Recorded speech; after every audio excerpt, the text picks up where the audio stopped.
Hello and welcome back to my channel. Today I'm going to talk to you about my tips for dealing with the side effects of chemotherapy. Although I feel a little bit like a fraud because I'm between round 3 and round 4 of my AC part of my chemo, and I have not been coping well this time at all. To be honest, it is really down to the toxicity, but it's been easy for me to get really down this time as well, so poor timing. I'm gonna get straight to it because you know I talk too much. Probably gonna be very long. The first thing I'm going to talk about is hair loss because I'm sitting here with a bald head, and I understand it's probably difficult for some people to be looking at me right now having been used to seeing me in a different way. But to be quite honest, I am so used to seeing myself like this now that this is me. This is what I look like. I don't really see any reason to hide it from you. You're here watching this because you want to be. I don't walk around like this every day because people stare at you. The other thing as well is that it is winter here, right? Well, it's not winter, it's actually spring, but it may as well be winter. I'll show you what it looks like outside. So my bald head gets cold, obviously. So I wear hats and scarves. But yeah, I'll talk to you about my tips for coping with hair loss. So the first thing is, if you've seen my other videos here, you'll know that I had planned on leaving my hair long, waiting for it to start falling out, and then going and shaving it. And to be honest, that was the worst plan ever. I went through my first round of chemo. I went through the side effects of it, and I realized that you don't have the energy or the emotional energy needed to deal with that kind of decision making when the time comes. So about a week after my first chemo, as soon as I felt good enough to actually go and get my hair cut, I did it. I got a pixie haircut done.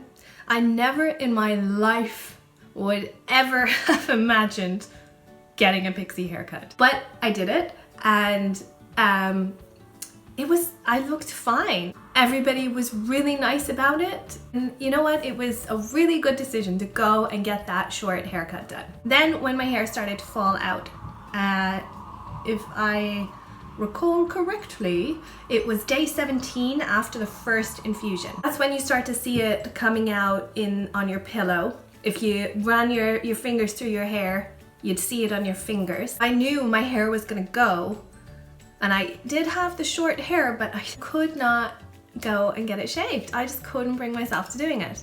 So I think it was about 4 days later, and at that stage, it was just annoying me so much. It was falling out everywhere. I kept saying I felt like a dog that was shedding.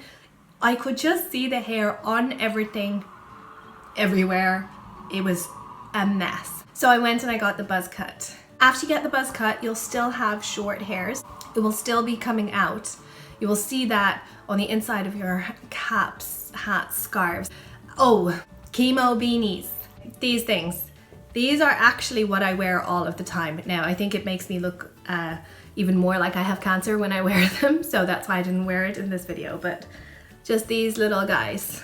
These are super soft, really comfy little hats. I got these two on Amazon.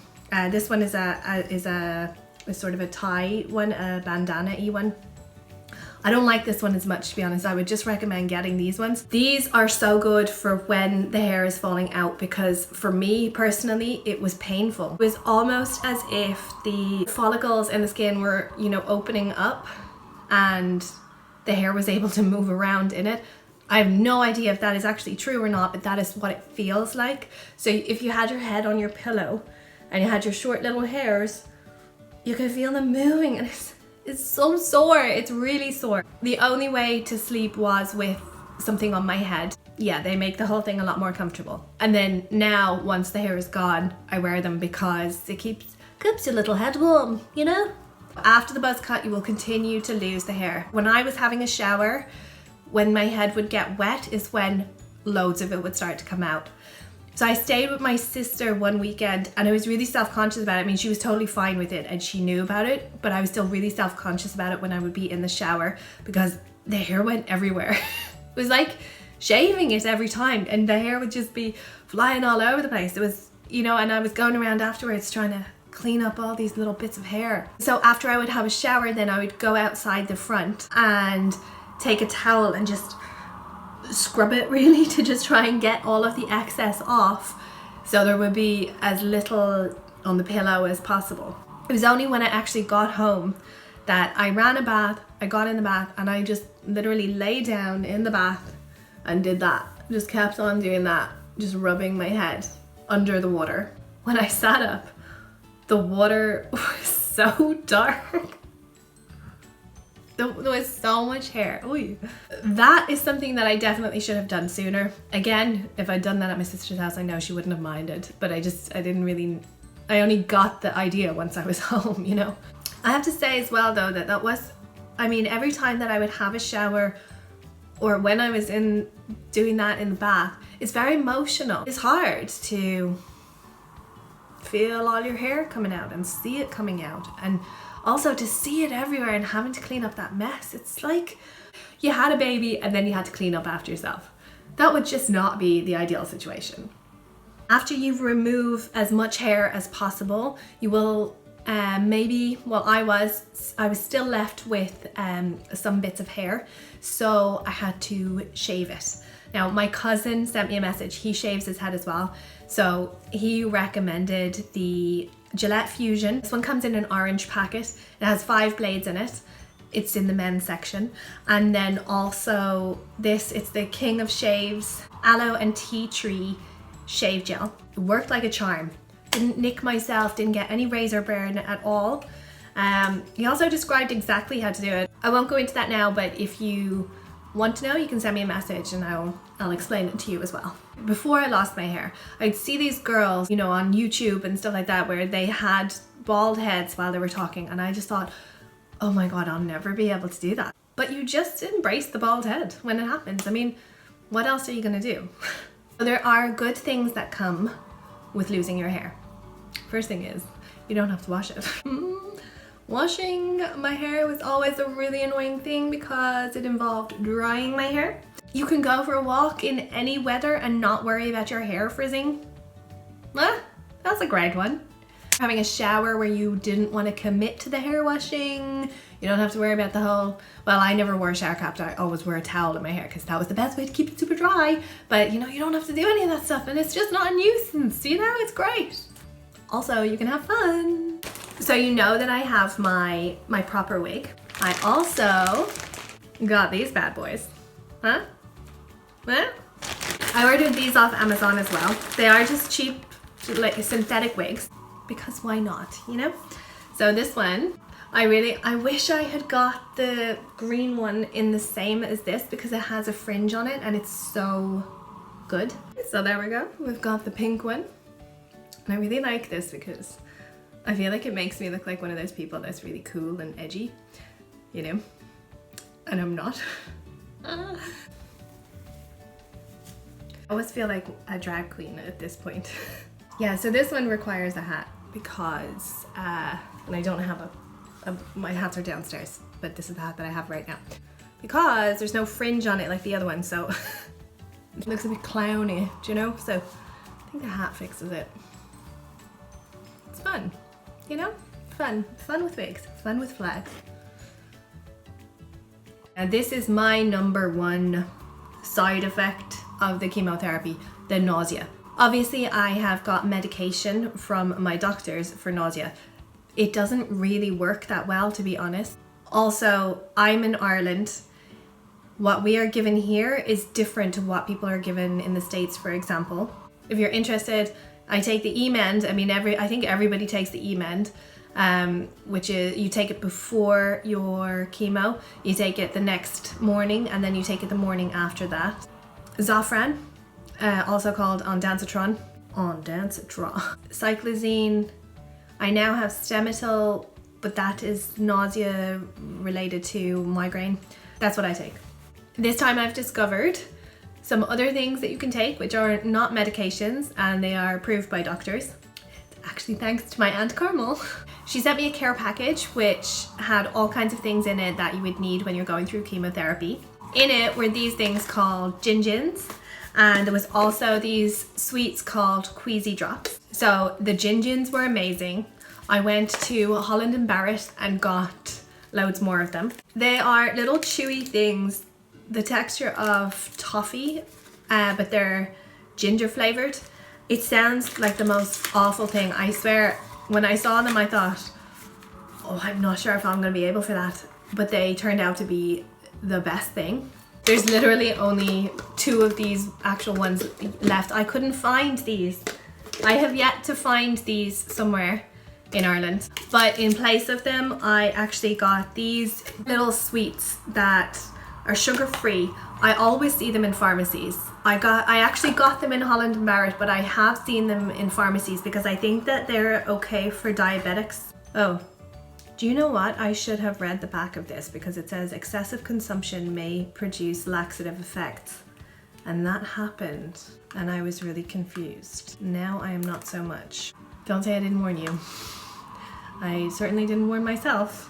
I haven't opened these ones yet, but again, they're just the tin of those boiled sweets or whatever they're called. What are they called? I think these kind of sweets are called boiled sweets, but anyway, these ones are not sugar-free. I'm fat now, by the way. You know, there's those other things, Prego lollies or something like that as well. Drink lots of water. You know, people say drink lots of water for lots and lots of reasons, and it's the hardest thing to do. People say water is water, but it's not. I hate Ballygown water. I hate River Rock water. I find it so difficult to drink. I find the Lidl water really, really easy to drink. And the crazy thing is, and I had kind of forgotten about this, when I was pregnant, I only drank the Lidl water as well. In case you think that I'm nuts. There is different levels of different minerals in different bottled waters. It depends on where it came from and how it was filtered and everything. I don't know what combination of minerals it is that I like or what it is that I don't like. I have never bothered to check, but if you find that it's hard to drink water, it might literally be hard to drink it. So try a different brand or something, maybe. Are struggling with your side effects, make sure that you tell your medical team about it because they're there to help you. Constipation, right? Listen, I know that this is not a pretty subject. I feel like you could die from constipation. That's how bad of a side effect it is. Can you die from constipation? I don't want to know.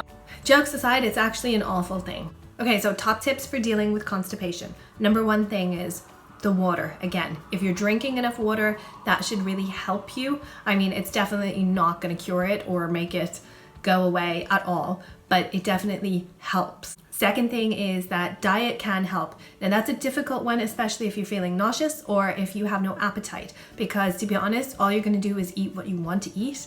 And if you don't feel like eating all of that extra fiber and the fruit and all, you're just not going to do it. Noel made some really great juices for me as well. If you feel like you're not going to be able to eat all of that fruit, prune juice is really effective as well. Sticking with the milder stuff for now. So for example, I have Senecot. Take this one at night and basically you should be able to go in the morning. I haven't found a full-on solution, but definitely a way to help you be a bit more regular. So like I'm sitting here talking about poo. Don't be embarrassed. Definitely tell people if you have that symptom because it's awful. Headaches. As time has gone on, these have gotten worse. I am now getting migraines again. I said this the other day on my Instagram. I just feel so sorry for people who suffer from migraine all the time. Oh my God, it's awful. My doctor prescribed a migraine medication for me. It was called Immigrant. I can no longer take it because I now have developed an intolerance to it. Your chest, your lungs are really tight, like you can't breathe. And my arms, they were really sore. Just felt really heavy. And I felt like I couldn't move them. I wasn't paralyzed, but I just felt like I couldn't move them. And my breathing was really labored. Oh, I was drooling so much as well. I honestly felt like a junkie. I felt like I looked like a junkie. I've now been prescribed a different migraine medication. It works a little bit slower, but you take it in the same way. You take it at the onset of the headache, and about 2 hours later you feel fine. So That's good. These things here are a lifesaver. They are cold because I keep them in the fridge. But this one here, one of those gel pack things, these are all things that you can either cool or heat, by the way. But this, I do that. Oh my God, it's so good. It's so relieving. It's so nice. Right, so this one here is a gel pillow. So I actually was just literally doing this. Oh, it's so nice. This is one of those ones, you know, for when you want to go out and fight crime. But yes, these cooling of the head accoutrements are amazing. Lifesavers, really, they are. Also on the headache thing, my eyes are super sensitive. I found my vision quite blurry after this last time, after round 3. I have to wear my glasses pretty much all of the time. I'm not wearing them now though, because I feel like it makes me look like I'm trying to be quirky, and I'm not, so I'm not wearing them.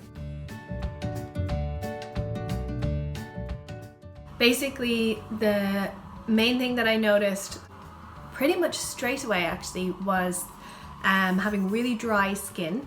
Then the second thing was after round 2, I got that chemo rash. That was from doing my normal skincare routine and using my normal skincare products. You know, it's a learning curve. You have to figure out what it is that you have to stop doing. I don't need to exfoliate anymore because, you know, the chemo is killing the cancer cells, but it also attacks your normal cells. And you know, your skin cells regenerate really quickly, and when you need to exfoliate, it's because you've got a layer of dead skin. Well, I don't have that because my skin cells are not regenerating as quickly as they were before, so I don't have to scrub off all of those dead cells. When I used the scrub on my face, I destroyed my face with it. I had to completely change up my skincare routine for my body and for my face, but after doing that, everything is fine really. If you know me at all, you will know that I'm a huge fan of things with a lovely scent. Anything that smells like candy floss or vanilla or zesty, citrusy stuff, I'm all over that. The only thing is now that I pretty much cannot stomach the smell of anything. And even if I could, my skin can't handle those products anymore anyway. I've had to put them to the side for now. So I went from all my super smelly, candy flossy, sweetie, zesty, citrusy smelling stuff to just E45 and simple. You can't use spray-on deodorants and you can't use anything containing alcohol on your skin. So after the first round, I picked up this Sanex Atopicare thing. It does have a smell to it, so I don't use it anymore. It's disgusting actually. So I picked up this one, which is unscented as well. So it's a deodorant that has no smell to it. Believe it or not, that exists, and it's by Mitchum.